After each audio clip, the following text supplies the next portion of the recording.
Halo semuanya, ayo tekan tombol subscribe dan mari kita buat perjalanan ini lebih seru bareng-bareng.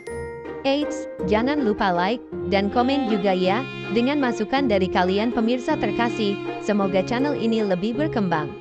Terima kasih. Bab 1396. Brock Park bahkan tidak bisa melirik Mandy Zimmer sedetik pun. Dia terus menatap Harvey York dengan dingin dan berkata, "Nak, apakah kamu marah padaku? Jika kamu marah, kamu bisa pergi.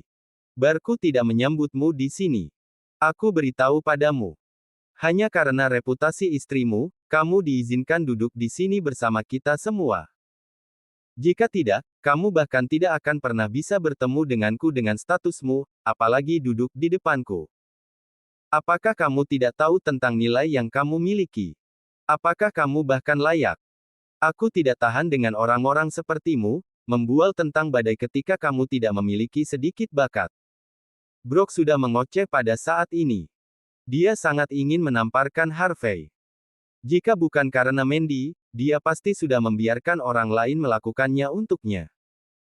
Harvey sudah memandang Brock sebagai lelucon sebelumnya, tetapi kemudian tatapannya ke arah Brock menjadi lebih dingin. "Brock Park, apakah kau pikir kau jagoan? Kau..." Sebelum Brock bahkan bisa berbicara, sebuah botol bir tiba-tiba terbanting ke atas meja pada saat itu. Harvey tanpa sadar berdiri dengan protektif di depan Mandy. Botol itu meledak saat berikutnya. Buah-buahan berguling-guling di mana-mana. Itu adalah kekacauan besar. Alkohol memercik ke seluruh tanah. Brock dan yang lainnya yang tidak bisa bereaksi tertutup sisa makanan dan alkohol. Hanya Harvey dan Mandy yang tidak tersentuh. Garis merah muncul di wajah Stacy Leo. Dia sangat marah. "Siapa yang melakukannya? Apakah kau sudah memikirkan konsekuensi dari menyerangku, Brock Park?" Brock berdiri dengan ekspresi sedingin es. "Aku tidak peduli siapa kau. Aku memberimu 1 menit untuk menunjukkan dirimu. Jika tidak, bersiaplah untuk mati begitu aku menemukanmu. Hehe, kamu punya nyali.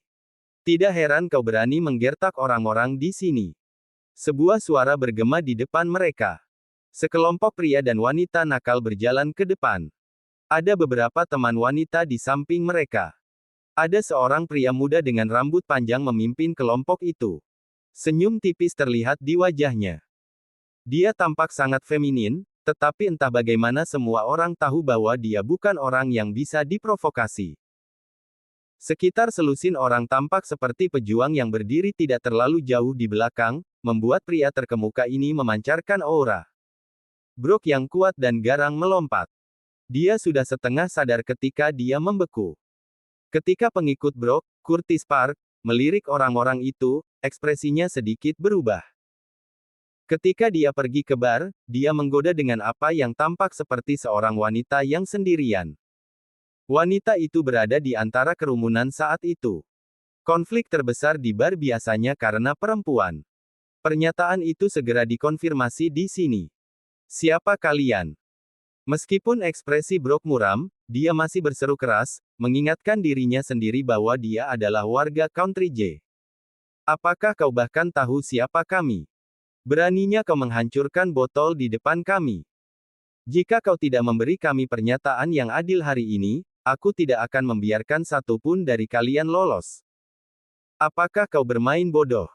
Kami semua berpengalaman di sini, jangan main-main denganku.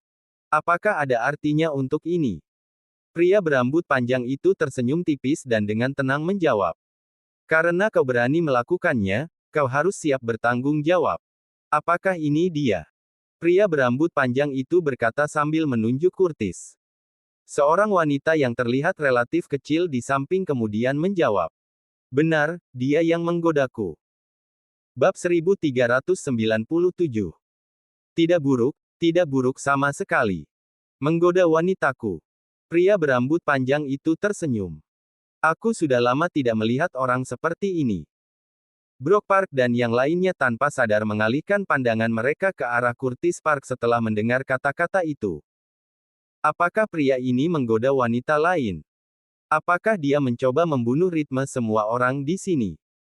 Curtis berjalan ke depan sambil gemetar tanpa henti, lalu menjawab. Tuan, ini pasti semacam kesalahan. Seperti neraka, aku akan salah mengira kamu. Sebelum Curtis menyelesaikan kalimatnya, pria berambut panjang itu sudah mengambil botol lain dan membantingnya ke kepala Curtis. Ah! Jeritan kesakitan bergema seolah-olah seekor babi sedang disembelih.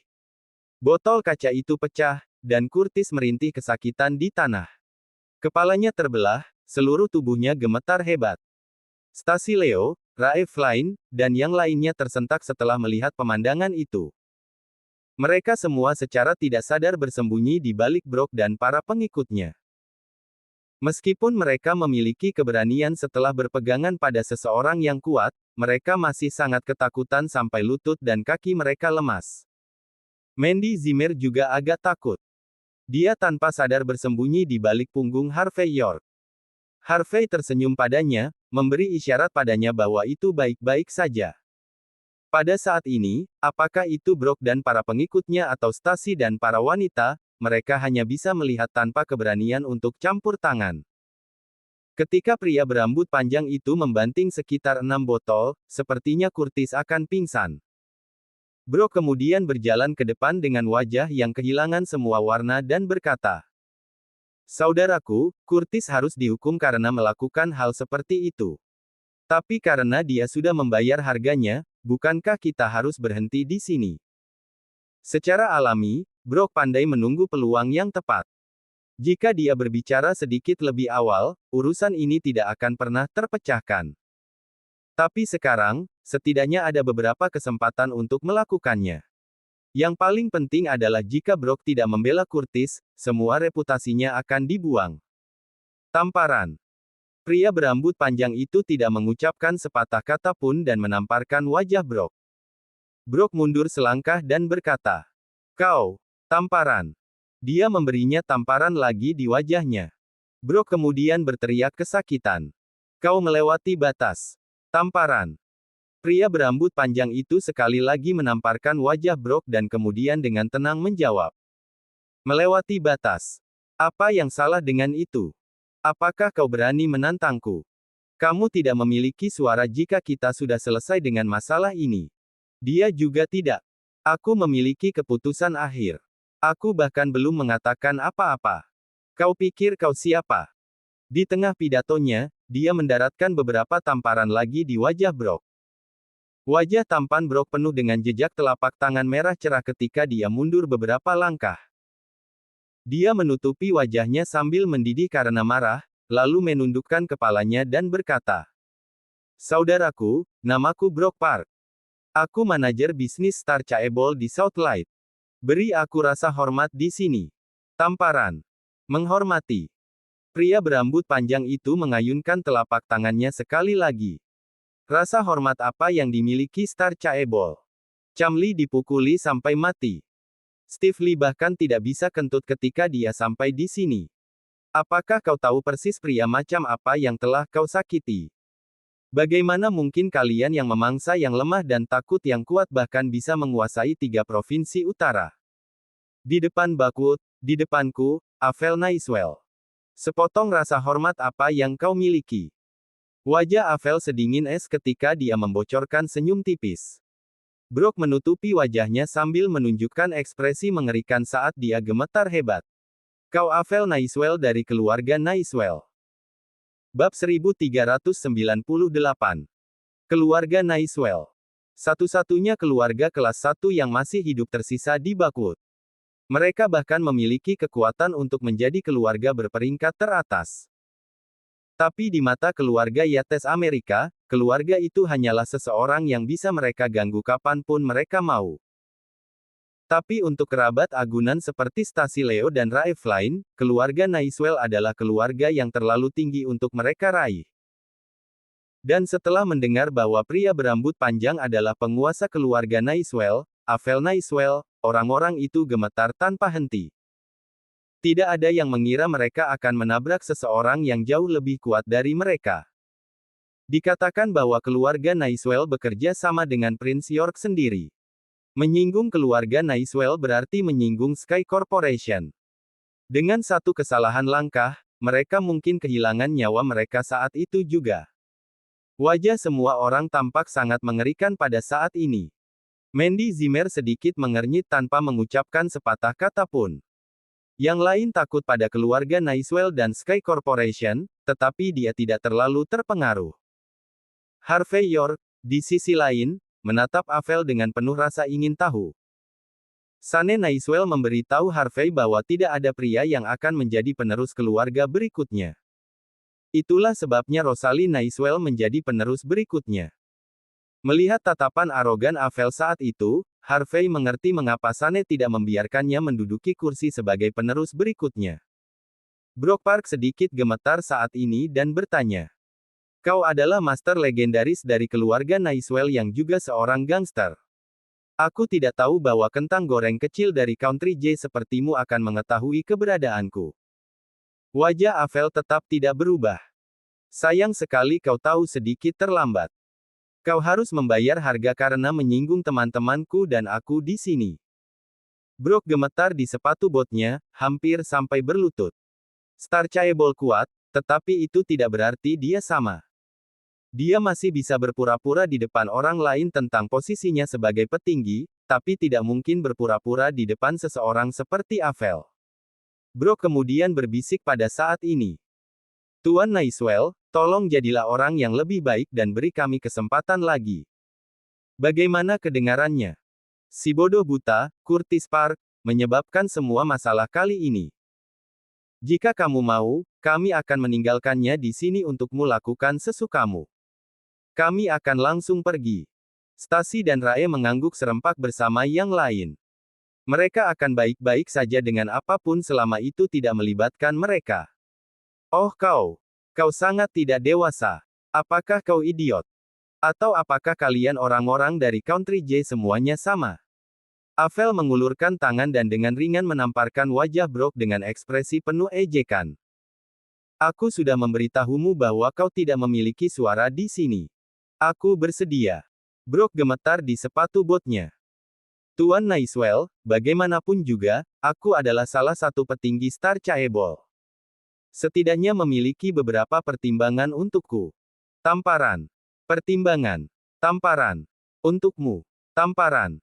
Reputasi macam apa yang kau miliki di depanku? Beritahu Steve Lee untuk datang ke sini jika kau mampu, lihat apakah dia bersedia membantumu. Benar, aku lupa. Steve sedang diinjak sekarang. Dia sibuk mengemasi tasnya dan pergi. Dia tidak akan berani datang bahkan dengan keberanian 1000 dewa. Seperti yang diharapkan dari Avel, seorang pria dari lingkaran sosial atas. Kabar menyebar dengan cepat, sayang sekali dia tidak tahu siapa yang menginjak-injak Steve. Wajah Brock segera membeku. Tuan Steve sedang diinjak. Bagaimana mungkin? Mungkin bukan hanya aku. Bahkan Tuan Steve telah bertemu lawannya. Tanpa berpikir dua kali, Brock semakin gemetar. Dia tidak punya jalan keluar dari situasi ini jika Avel tidak menghormatinya.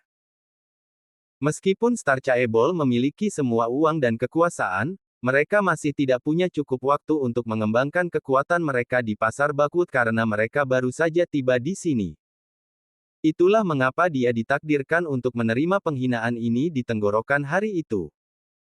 Bab 1399. Sama seperti Brock yang bingung dan tidak tahu harus berbuat apa. Wajah Avel menjadi cerah saat dia melihat Stacy dan yang lainnya. Wanita-wanita ini adalah kupu-kupu sosial, dan mereka cukup cantik. Memikirkan hal ini, Avel berkata dengan acuh tak acuh. Yah, aku dalam suasana hati yang baik hari ini. Aku akan memberimu kesempatan. Pria keluar, tapi wanita tinggal dan layani aku. Stacy dan Rae sama-sama terkejut. Melayani tuan muda seperti itu dari jalanan tidaklah mudah. Jika mereka tidak hati-hati, mereka mungkin dihancurkan. Yang terpenting, mereka menghargai tubuh mereka. Orang biasa tidak pantas tidur dengan mereka. Para gangster di belakang Avel menjilat bibir mereka, mengantisipasi. Stacy dan yang lainnya bergidik melihatnya. Jangan keterlaluan. Kami, Starchaebol, juga tidak mudah diganggu. Bawahan Brock berdiri dan berbicara. Bang! Sebelum dia bisa selesai berbicara, Avel menghancurkan botol anggur padanya dan dia jatuh ke tanah. Warga Country J terampil membual dan membual. Namun, mereka akan segera ketakutan ketika mereka bertemu orang yang lebih kuat. Brock melihat kedua bawahannya terbaring tak sadarkan diri di tanah. Dia gemetar seluruh. Tidak buruk. Cukup cantik, dan agak temperamental. Mereka pantas tidur dengan beberapa saudaraku. Avel tidak peduli dengan Brock. Sebaliknya, dia mengulurkan tangan dan mencubit wajah Stasi beberapa kali. Kau. Stasi mundur dengan panik. Pada saat yang sama, dia menatap Brock dengan antisipasi, berharap dia bisa melindunginya. Sayangnya, elit Country J yang sibuk membual beberapa saat yang lalu sekarang memiliki ekspresi yang sangat jelek. Namun, dia tidak berani bergerak dan dengan cepat membuang muka, berpura-pura tidak melihat apa-apa. Antisipasi di mata Stasi berubah menjadi kekecewaan dan keputusasaan. Membayangkan nasib mengerikan menunggunya, dia tersandung. Rae dan yang lainnya terkejut. Mereka tidak terlalu menghargai diri mereka sendiri, tetapi pikiran untuk dihancurkan oleh orang-orang yang tidak bermoral membuat mereka ngeri. Pada saat ini, Avel menepis wajah Stasi. Tatapannya kemudian jatuh pada Mandy, yang berada di belakang Harvey. Mandy adalah kecantikan yang mempesona, dengan kemurnian peri. Penampilannya sama sekali tidak cocok dengan suasana bar yang berasap.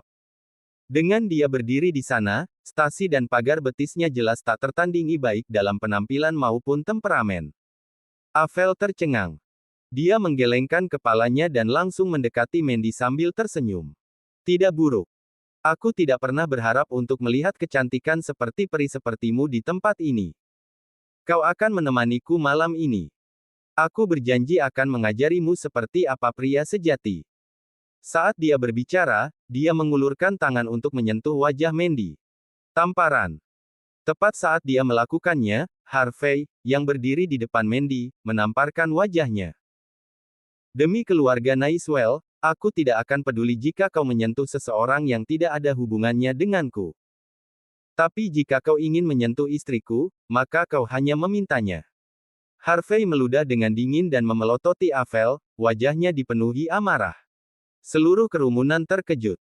Suara bising di sekitar sepertinya berhenti seketika pada saat ini. Mandy terkejut sesaat. Kekhawatiran mewarnai wajahnya, tetapi lebih dari itu, dia tersentuh. Terlepas dari segalanya, Harvey akan selalu berdiri di hadapannya dan melindunginya dari dunia. Bab 1400. Nama Avel Naiswell saja sudah memicu teror. Bahkan Brock Park yang sombong sekarang menjadi pengecut. Dia tidak pernah membayangkan bahwa Harvey tidak akan ragu untuk menyakiti Avel. Ini bukan tentang impulsif. Seseorang yang bahkan tidak berani melindungi wanitanya sendiri tidak berharga, bahkan jika dia memiliki 2 bola. Kau menamparku. Avel berhenti. Dia kemudian mengulurkan tangan untuk menyentuh wajahnya, benar-benar terkejut. Brock dan yang lainnya mengira mereka melihat sesuatu. Stasi, Rae, dan pagar betisnya tidak percaya dengan apa yang mereka lihat. Mereka mencoba mencari dengan hati-hati lagi. Dia masih orang yang sama. Namun, menantu yang menumpang ini sekarang memiliki citra yang keras dan keras, sangat berbeda dari penampilannya sebelumnya.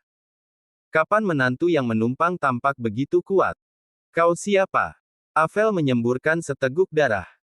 Dia melambai untuk menghentikan para gangster yang memelototi Harvey, siap menghancurkannya menjadi bubur. Kau orang pertama yang berani memukulku di tempatku. Kau harus memberi tahuku siapa kau, jadi aku bisa mengukirnya di batu nisanmu sebagai kenang-kenangan. Avel arogan dan mendominasi, tapi itu sudah diduga karena dia berasal dari keluarga Naiswell yang kuat. Dia mengerti bahwa siapapun yang berani menamparnya dalam situasi seperti itu adalah orang gila atau memiliki latar belakang yang sama kuatnya. Harvey tidak terlihat bodoh. Karena itu, dia mengajukan satu pertanyaan lagi. Tuan muda Naiswell. Dia Harvey York, menantu yang menumpang. Itu istrinya. Dia adalah simpanan yang hidup dari istrinya. Brock memilih momen ini untuk melangkah maju dan mengekspos latar belakang Harvey. Dia telah mempermalukan dirinya sendiri hari ini. Karena itu, dia berharap Harvey akan bernasib sial seperti dia. Dia tidak tega melihat menantu yang menumpang membela seseorang. Hei, York, apakah kau tahu siapa tuan muda Nicewell itu? Pernahkah kau mendengar tentang Nicewells dari Bakwood? Keluarga Nicewell saat ini adalah satu-satunya keluarga kelas 1 di Bakwood. Mereka memiliki hubungan dekat dengan Sky Corporation. Menyinggung tuan muda Nicewell berarti menyinggung Nicewells, Sky Corporation, dan Prince York. Ini adalah keberadaan yang tidak bisa kau provokasi. Jika kau tidak ingin mati, cepatlah, berlutut dan minta maaf sekarang. Jangan buat kami mendapat masalah. Wajah Brooke jelek. Mandy menatap Brooke dengan ekspresi rumit. CEO Park, orang-orangmu adalah orang-orang yang bertindak tidak pantas. Bagaimana ini menjadi kesalahan kita? Stacy, Rae, dan yang lainnya juga memasang ekspresi rumit. Mereka berharap Harvey bisa melindungi mereka, tapi mereka merasa sampah seperti dia tidak punya hak untuk menegaskan dirinya sendiri. Menantu yang menumpang. Hidup dari seorang wanita. Wajah Avel menjadi dingin. Sekarang, Tyson Woods adalah raja jalanan di Bakwood. Avel Nicewell memegang kekuasaan atas area di luar wilayah Tyson. Meskipun ini karena Tyson membantu Nicewells, Avel masih bisa dianggap sebagai orang yang sukses dari sudut pandang ini. Namun, seseorang sesukses dia ditampar oleh menantu yang menumpang. Ini benar-benar penghinaan. Avel tidak sabar untuk menghancurkan Harvey. Bodoh. Apakah kau tahu apa yang telah kau lakukan? Sekelompok gangster perlahan berkumpul dan siap bertarung kapan saja. Teman wanita cantik Avel menatap Harvey. Mereka ingin melihat bagaimana menantu yang menumpang ini akan berjalan. Tamparan. Harvey menamparkan Avel lagi. Kenapa kau tidak memberitahuku apa yang aku lakukan?